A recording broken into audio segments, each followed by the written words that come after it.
Hello sa mga Teacher 1 applicant like me!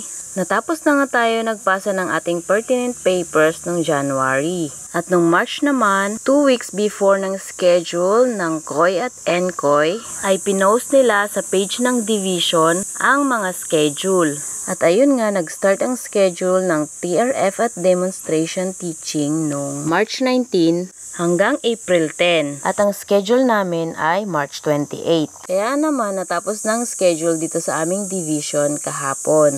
Dahil ina-announce naman ito 2 weeks before, marami pa tayong time para makapag-prepare ng ating i-demo. So sa mga di pa natatapos dyan or ongoing pa, ay mag-prepare tayo ng ating materials para pagtayo pa lang natin sa harapan ay makikita na ng ating observer na tayo ay prepared. Pagtayo pa lang ay galingan na natin at huwag mahina ang ating boses. Dahil alam nyo, sa 2 beses na natry ko mag-demo ay hindi na talaga pinapatapos ang buong lesson. Binigyan lang kami ng 15 minutes dahil nga sa kulang ang time at marami ang aplikante. At dahil summer at napakainit ay dito sa amin ay half day lang ang mga estudyante. Kahit hindi pa kami natatapos lahat ay pinauwi na sila ng alas 12. Kaya naman ang nag-act na mga estudyante ay yung mga kasama na naming aplikante. Pero maging ready pa rin tayo in case na pinatapos ang buong lesson.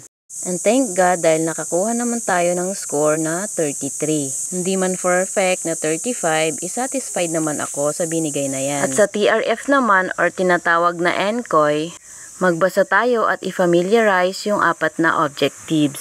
Yung first objective is about sa community context. Kadalasang tinatanong dito is ano yung community context sa atin, ano yung kadalasang problema dito at kung paano tayo makakatulong bilang isang guro.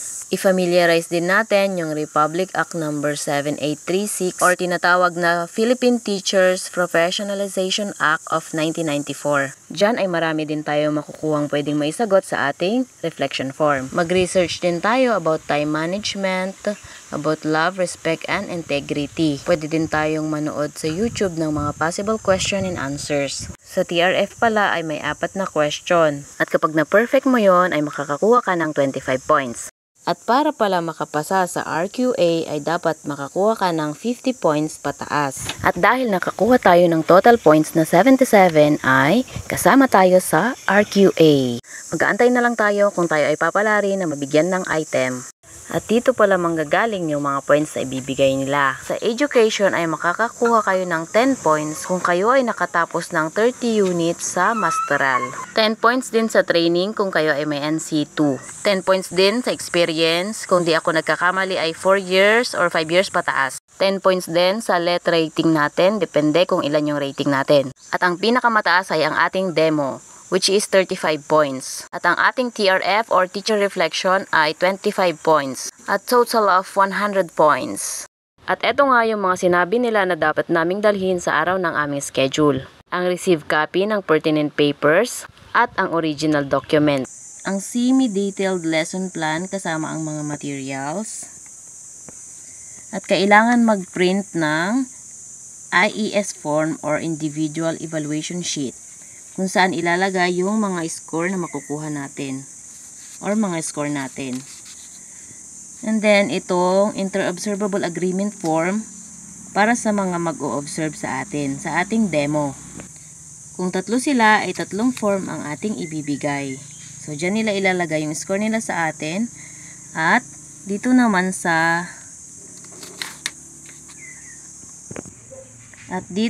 sa form na ito ilalagay yung ating final points na ibinigay ng ating mga observer. At itong observation notes form. E-ready na natin ito sa ating mga bag para hindi natin makalimutan. Magdala din tayo ng ballpen at pera. Magbaon din tayo ng tubig or kahit biskwit lang in case na natagalan ang ating demo. Dahil kapag marami kayo sa grade na inyong napili ay matatagalan kayo sa paghihintay. At hanggang dito na lang.